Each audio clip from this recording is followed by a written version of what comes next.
In the Buddha's teaching, this understanding, that all human beings seek happiness and wish to avoid suffering, is not a belief limited by culture, nation, or identity. It is a direct insight into the nature of sentient life. 1. The universality of suffering and happiness. Dukkha.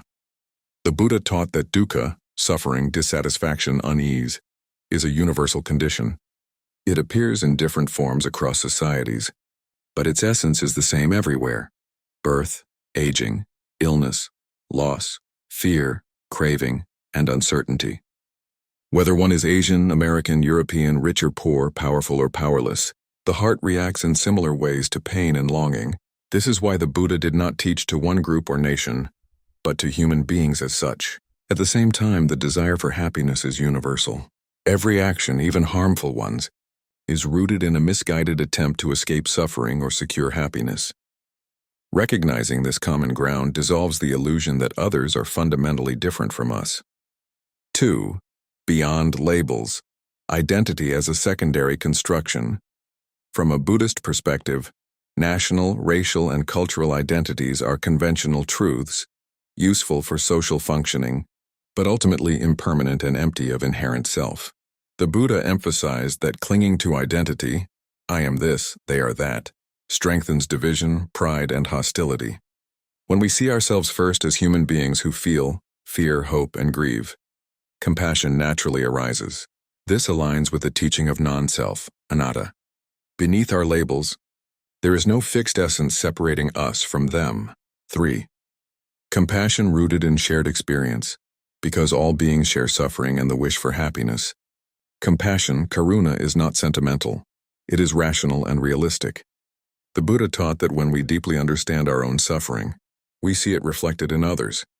This insight gives rise to metta, loving kindness, and upekkha, equanimity, not based on agreement or sameness of culture, but on shared humanity. This is why Buddhist compassion extends to all beings without exception, not because they are virtuous, but because they suffer. Interdependence and collective well-being. The Buddha also taught dependent origination, paticca samuppada. Nothing exists independently. Human happiness is interwoven. When societies cultivate greed, hatred, and ignorance through injustice, exclusion, or domination, suffering spreads across borders. Likewise, when wisdom and compassion are cultivated in one place, their benefits ripple outward. Thus, caring about others' well-being is not moral idealism. It is practical wisdom. 5. Living fully through understanding. Not division to live life to its fullest, in the Buddhist sense, is not merely to achieve comfort or success, but to live with clarity, ethical conduct, and compassion.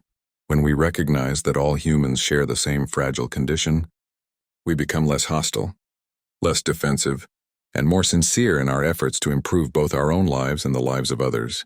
In essence, the Buddha's teaching invites us to see beyond borders and identities, and to meet each other at the deepest level of experience. We all suffer. We all seek happiness. We all fear loss and cherish love. We are all bound together in causes and conditions. From this understanding arises a quiet but powerful truth. When we work for the happiness of others, we are also working for our own.